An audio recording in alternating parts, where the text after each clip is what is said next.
The wind came down hard from the mountains that day, carrying a dry whisper like a memory trying not to be forgotten.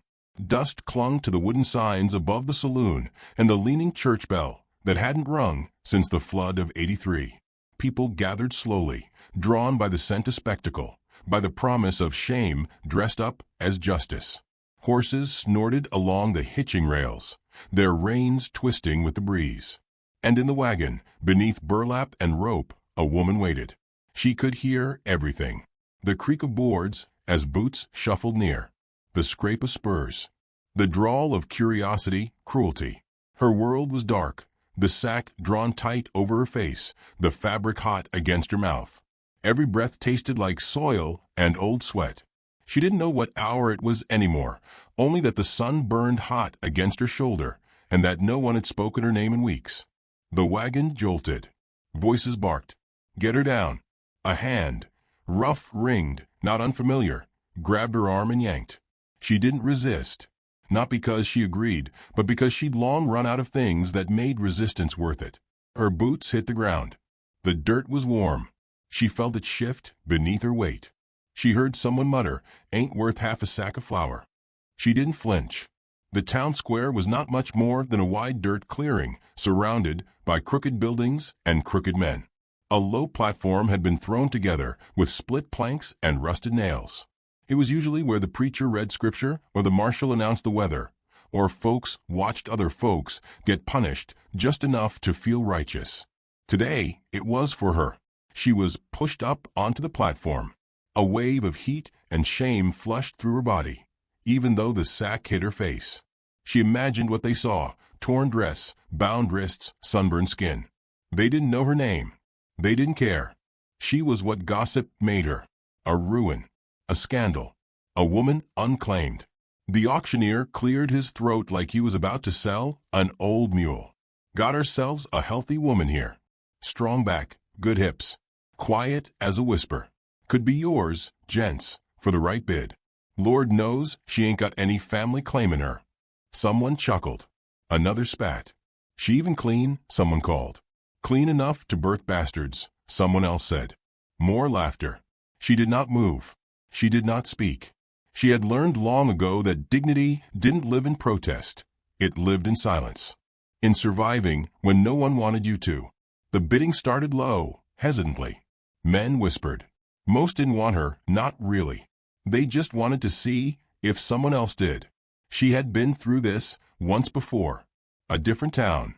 A different man who once promised her a wedding dress and brought instead a contract. He called her his fiancée until the crops failed. Then he called her property. And when he couldn't feed her, he sold her to a debt collector with soft hands and a rotting smile. That man died with a knife in his ribs, and no one asking who held it. And still, here she was. She felt her knees wobble. $10, came a voice from the back. The crowd stilled. Someone whispered, "Is that?" No, can't be. But the voice came again, clearer this time. $10. She's mine. She's my wife. The air changed. Boots shuffled. Dust stirred. Even through the sack, she could feel it. Eyes turned not toward her now, but toward the man who had spoken. He did not raise his voice again. He did not step forward. Someone near the platform muttered, "That's a Lakota." The auctioneer stammered, "Sir, do you got papers too?" I said she's my wife. Not loud. Not angry. Just final. The bidding stopped. The auctioneer looked around, swallowed hard. No one countered. No one wanted to get involved. The moment turned strange, uncertain. The kind of moment a town remembers for years in sideways glances and half-true retellings. No one dared argue with a man who looked like he belonged to the wild itself. She was guided down from the platform without ceremony. The hand that took her this time was different. Calloused, warm, steady. He didn't pull. He offered. She walked with him, still blind, her heart slamming like a jail cell door. Behind her, the town resumed its breath. The dust kept blowing. No one stopped them. They rode out in silence, the wind peeling away the sounds of the crowd until it was just hoofbeats and the quiet creak of saddle leather. He did not speak. She did not ask. Time stretched, unknotted itself. Somewhere after the ridge and before the trees, he reined the horse to a stop and helped her down. Still no words. The sack came off slow, like a confession, and when it did, the light hurt. She blinked into the gold of afternoon sun, into the face of a man carved from dusk and silence. His eyes were not curious. They did not search her like a riddle. They only saw. He turned, walked toward a small cabin half hidden among pine. It looked like it had always been there, like no storm had ever dared move it. She followed. Inside was firelight and clean water and bread on the table. He gestured for her to sit, then poured a tin cup. She took it. She hadn't said a word. Not yet. He placed a blanket near the hearth, then stepped outside, closing the door behind him. She stood there, cup in hand, staring at the fire. No threats. No chains. No orders. Only one man, and one word still echoing in her bones. Wife. She whispered it aloud to the flames, trying it like a name she hadn't worn in a long time. It didn't burn, and she realized quite suddenly that whatever came next would not be what came before. She was not safe yet, but for the first time in a long time she wasn't lost. The cabin stood quiet beneath the tall-shouldered pines, its chimney barely puffing smoke into the sky. It was a place built not for company, but for retreat, timbers hand-split, windows small, corners clean of clutter. No lace curtains, no rocking chair, just a home stripped down to what breathes and endures. She sat near the hearth, her dress dry now, though it still carried the memory of dust and men's eyes. The sack he'd removed lay folded on the floor, a silent relic no one dared touch. Her wrists were no longer bound, but she still held them in her lap like they were. The Lakota man, the one who had claimed her with a single word and nothing more, moved without noise. He brought in kindling, stoked the fire, laid a tin plate with cold bread and wild plum preserves. Not a word, not a glance. She watched him from beneath her lashes. He had the shape of a man carved from a land, broad across the shoulders, still a snowfall. His skin the color of wet clay and riverbed. His hair was tied back in a way that honored quiet rather than show. His clothes were simple. A linen shirt faded by wind, soft buckskin at the knees, leather boots dark with wear. He didn't eat. When the fire crackled louder, he stood, took his rifle, and walked out the door, leaving it open behind him. She did not follow. She spent the day exploring the cabin with her eyes. Every object had purpose. A knife well honed. A cup turned upside down to dry. A length of braided horsehair on the wall, not for decoration, but remembrance. She touched none of it. By evening, hunger won. She tore off a corner of the bread, chewed slow, listened for his return. When the sun gave up his watch, he came back with 2 rabbits and a handful of wild onions. Laid them on the table without a word. Began skinning the first one as if she wasn't there. As if they had done this 100 times already. As if silence was a language, and this was just another sentence in it. That night, he laid a blanket for her by the hearth, then took his own bedroll outside, under the stars. She waited until the door shut, then whispered into the dark, "What kind of man saves a woman just to sleep in the cold?" No answer came. Only pine-needled wind. The next morning, he was gone again. She woke to the smell of coffee, left warm, beside the hearth. There was a tin cup, a folded cloth, a comb. She stared at it like it was a trap. She hadn't combed her hair in weeks, maybe months. She picked it up, teeth missing in places, and ran it through the tangle slowly, watching the strands fall like feathers into the flame.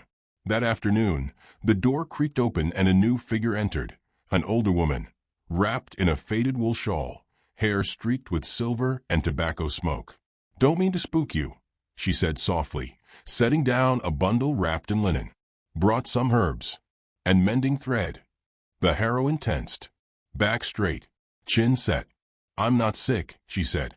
The woman smiled gently. "Didn't say you were. Just thought you might want to sew something for yourself. Small comfort, maybe." She turned to leave, but paused at the door. "He don't talk much. Not since his brother passed. But he listens. That's something rare in men. Or people." Then she was gone. That night, the Lakota man returned without rabbits, only a pouch of dry jerky. She thought of asking his name, then didn't. Instead, she sat across the fire from him and said, "Do you want me to call you husband?" He didn't lift his gaze. After a moment, he said, "Call me nothing, if it helps you breathe." She nearly wept from that, but didn't. Days passed like water dripping into a bucket. She swept the floor, scrubbed the pan, watched him from the corner of her eye as he carved wood in the evenings, animals mostly, a bear, a horse with a twisted leg, a bird with one wing stretched too far. Each night he laid his bedroll outside, as if she might be frightened by his shadow against the wall. She wasn't. But she didn't tell him that. She tested him once, knocked a tin cup from the shelf so it clattered to the floor and cracked down the side. He looked up just once, then bent to pick it up and set it aside without anger. Another time, she stepped outside at dusk and didn't come back. He found her by the river. She was kneeling in the mud, sleeves wet to the elbow, hair trailing in the current. Her shoulders were stiff, the way a woman looks when she's run out of plans, but not fear. He didn't ask questions, only pulled off his coat and draped it around her. "You can run again tomorrow," he said quietly, "but come dry off tonight." And she did. Inside, she sat by the fire without speaking. He handed her a cup of water, then began carving again. This time, it was a fox, ears alert, tail wrapped around itself, as if guarding something tender. She watched the shape emerge from the block. "You always carve broken things?" she asked. He shrugged once. "Not broken, just unfinished." That night, she stood at the door before he could reach it. "You don't have to sleep outside." He looked at her for a long moment, not with the hunger she feared, but with the caution of a man who had seen too much burned by reaching too fast. "I know." Still, he laid his bedroll on the porch. She watched him settle, then closed the door softly. The cabin felt warmer that night. Not full, but warmer. She sat near the hearth, turned the comb in her hand like a question. The fire danced against the floorboards, and for the first time, she whispered her own name aloud. It didn't echo. It stayed. The spring came slow, like a woman healing, first in tiny shoots between stones, then in the sound of meltwater threading beneath snow. The days stretched longer, and the cold grew gentle, not cruel. And in that quiet thaw, she began to speak. It started with a question. "Do you ever regret it?" He didn't ask what she meant. He was shaping another block of cedar, this one smaller, more delicate. He set the carving knife down beside the firelight. "No," he said. She turned the bread in her hands, pinching it without hunger. "I regret everything," she said, not as a confession, but a statement of fact. "Every choice I made, every man I believed. I gave them all the right pieces of me, and they handed them off like broken tools." He didn't reply. She took a breath, then another, like drawing water from deep in a well. The first one said he'd marry me, promised me a house, a name, a quiet life. I wanted it more than anything. But he just needed someone to barter when his father's debts came due. Took me to the edge of Utah and handed me off like a parcel. No ceremony, no goodbye. Just told me I'd thank him later. Her voice didn't tremble. It had worn past trembling. The man who bought me was older, rich, wore silk vests and cologne to cover rot. He liked me clean and silent.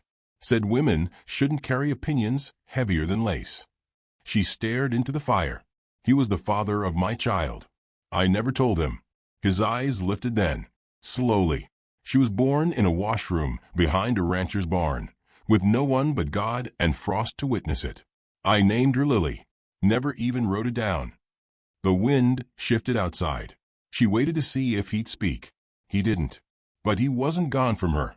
He was listening the way roots listen to rain. I kept her for 7 months.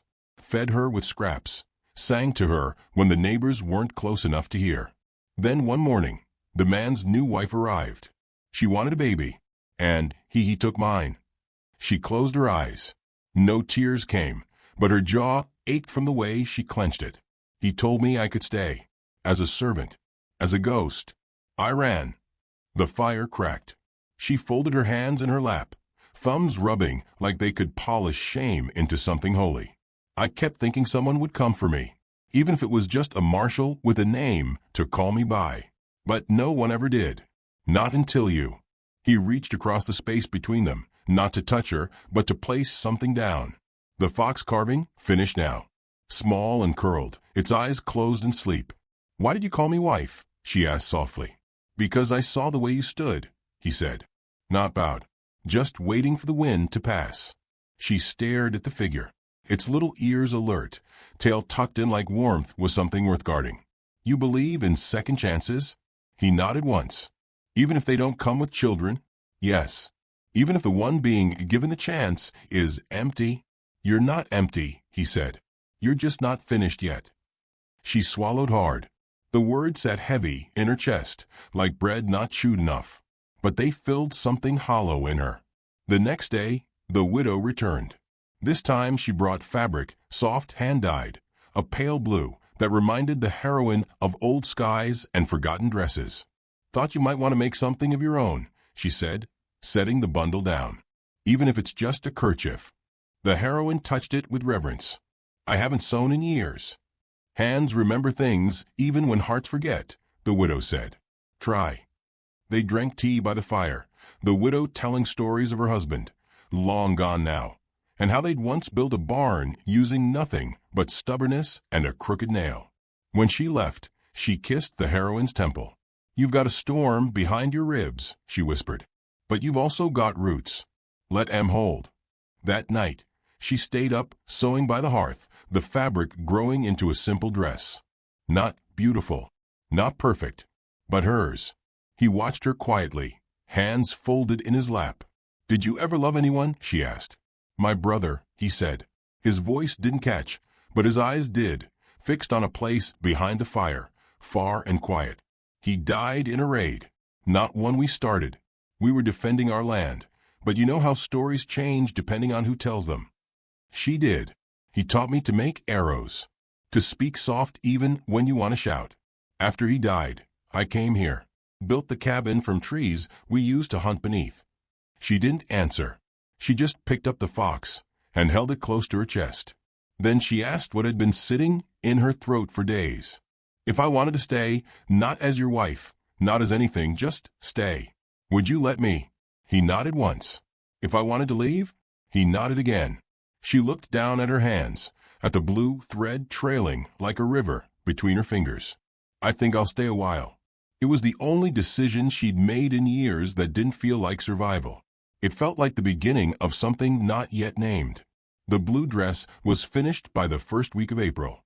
It hung gently on her frame, neither too fine nor too plain, stitched with care and steady hands that had once trembled over thread. She wore it like armor, not to dazzle, but to declare. It wasn't for a man. It wasn't for forgiveness.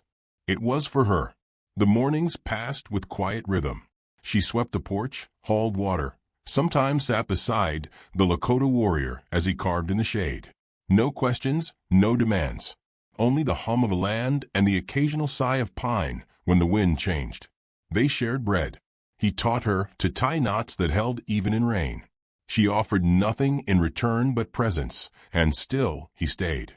Then the town came knocking. It was the widow who arrived first, not with herbs or thread this time, but a tight face and stiff shoulders. "You need to know," she said, not bothering to sit. "There's a man in town. Says he has claim to you. Papers and all. Name's Ezra Bell." The heroine's body tensed, breath caught mid-step. That name struck like a dry branch snapping underfoot. "He's telling folk you're his fiancée, that you ran off in the night with jewelry and debt unpaid. Wants the sheriff to bring you in." She didn't speak. Her tongue had turned to stone behind her teeth. The widow softened. "Sheriff doesn't want trouble with Lakota folk. He's stalling. But if Ezra gets loud enough." The sentence trailed off like a storm retreating, but not gone. The widow placed her hand gently on the girl's arm. "I seen you change since you came here. The way you carry yourself now. Don't let that man drag you back down." When the widow left, the heroine sat by the hearth, unmoving. The light shifted on the floorboards. The cabin seemed smaller, the silence heavier. By dusk, she still hadn't told the warrior. But he already knew. He came looking, he said, stirring the stew pot. Asked around. I said nothing. She nodded. Couldn't find air to thank him with. He ladled stew into a bowl and placed it near her. You decide what happens now, not him. She wanted to believe that. But memory had a way of leaping back at the throat, all teeth and cold fingers. Ezra had once whispered sweet things in her ear, fed her dreams soaked in honey. Then he tightened his grip until her ribs bruised under the weight of his name. She hadn't just left him. She'd escaped. That night, sleep didn't come. She sat wrapped in the blue dress, staring at the fire like it could tell her what to do. By morning, she made up her mind. I want to go to town, she told him. He didn't question, only saddled the horse, then walked beside her all 7 miles. The town looked smaller than she remembered, yet crueler. As if every board had warped to a lean in the months she'd been gone. People turned to watch. Some nodded politely. Others just stared, lips pursed, minds sharpening old gossip. She stepped off the horse with her head high. Ezra was there, near the sheriff's office, leaning against a post with a practiced smile. He wore fine boots and a pistol too clean to be used. His eyes lit up like a miner striking gold. Well now, look who's remembered where she belongs. She didn't flinch. I don't belong to you, she said. He laughed, loud enough to draw ears. You're wearing my ring in memory, darling. And I've got the contract to prove it. She stepped forward. You sold me. That breaks any vow a paper can hold. He shrugged. Man's got the right to recover what's his. Law says. The Lakota warrior stepped between them. No law worth obeying makes a woman property. Ezra scoffed. What would you know of laws? Or marriage? The town held its breath. The heroine moved past the warrior and stood shoulder to shoulder beside him. Not behind. Not beneath. She faced the crowd. You all watched him sell me. Laughed when I was tied like a horse. Not one of you spoke my name. And still I survived. Her voice didn't rise. It didn't need to. I built something better in silence than I ever had in chains. I came back not to ask forgiveness, but to end this. Ezra reached for her wrist. Before he could touch her, the warrior's hand caught his. It wasn't violent, just firm, ancient. A grip that remembered battles the law never recorded. You'll leave now, the warrior said, while your name still has teeth. Ezra yanked back, lips tight, knuckles pale. This ain't over. But even as he turned, something in him had cracked. The town saw it. They saw her too. And for the first time, she wasn't just rumor. She was real. They rode back in silence. No one followed. At the cabin, she stood by the fire, staring at the fox carving still resting on the mantel. I was ready to give up, she said, to run again. He looked at her, quiet and steady. I know, she turned. But I didn't. He said nothing, just nodded. The night settled in, peaceful, undisturbed. But the stars that evening seemed to burn brighter, like they too were watching. The snow came sudden that night, heavy, wet, and whisper quiet, the kind that blurred the world into stillness. It fell without wind, layering over pine boughs and fence rails, softening the earth and silencing even the crows. Inside the cabin, the fire held steady, casting flickering gold against her cheek as she dozed in the rocking chair, the blue dress folded carefully across her knees. The Lakota warrior sat cross-legged on the floor, sharpening a blade. His movements slow, practiced, almost ceremonial. He paused once to glance toward the window. A shape flickered beyond it, quick, gone. But his eyes held on the dark. He stood without a word and slid the blade back into its sheath. She opened her eyes. What is it? She asked, voice groggy with sleep. He didn't answer. Just stepped to the window, hand brushing the curtain aside. A second shape now, clearer. 2 horses tied to the edge of the trees. No light, no movement. She stood. Her hands trembled as she set the dress aside. Ezra. His silence was enough. Her mouth pressed into a hard line. He said it wasn't over. Then he came to make sure of it. The warrior stepped to the wall, lifted his bow, strung it in one smooth motion. He handed her the knife he had just honed. "I'm not afraid," she said. "I am," he replied softly, "because I've known what it means to lose something before you ever had the chance to name it." He opened the door with care. Snow gusted in, ghost white and biting. He stepped out onto the porch, into the hush. The night did not stir. Then came the crunch of boots. Slow, deliberate. A voice too sweet for the cold. "Evening, friends." Ezra stepped into view, hat low, pistol drawn, but hanging loose at his side like it wasn't a threat, just a promise. "Sorry to intrude, but a man hates leaving business unfinished." The warrior stood still. "You were told to leave," he said. Ezra's smile widened. "And you were told she was mine. I've got ink, seal, even her old ribbon. That's proof enough for any judge west of the Mississippi." "I'm not yours," she said, stepping out beside the warrior, the knife hidden in her hand. Ezra's eyes darkened when he saw her. "You're looking well," he said. "Too well for someone who used to beg me for sugar. He dressing you nice now? Keeping you warm?" He took a step forward. The warrior raised a bow. Another figure shifted behind Ezra, his hired hand lean and mean-looking, with a shotgun slung low. The moment tightened like a wire pulled taut. Ezra's eyes went flat. "This can be quiet or it can be remembered. Your choice." The warrior's voice came low, steady. "You'll walk away. You'll leave your gun in the snow. And you'll spend the rest of your life trying to outrun what you almost did here." Ezra laughed once. Sharp. Cold. "You think a bow's gonna scare me? You think she's worth dying over?" Then he raised his pistol. The arrow flew before the shot ever rang out. Ezra screamed, dropping his weapon as the shaft pierced clean through his shoulder. He fell backward, shrieking. The hired man fumbled his shotgun, but before he could aim, the woman had already crossed the porch. She didn't hesitate. She drove the knife into the post beside his head, close enough for his breath to hitch. "Don't," she said. "I am not what I was, and I will not go back." The man froze. The warrior stepped forward, another arrow already knocked. "Pick him up. Ride out." The man obeyed, dragging Ezra to his feet. The blood dripped in a trail behind them as they limped toward the horses. No more words. Just snow falling like judgment. When the trees swallowed them, the night grew quiet again. She stood on the porch, her chest rising fast, hands red from the cold. The knife still trembled slightly where it stuck in the wood. He stood beside her. "I thought I'd never stop running," she whispered. "You stopped tonight." She turned to face him. "You saved me." "No," he said. "You saved yourself." She stared at him for a long moment, the weight of years in her eyes. Then, slowly, she reached for his hand.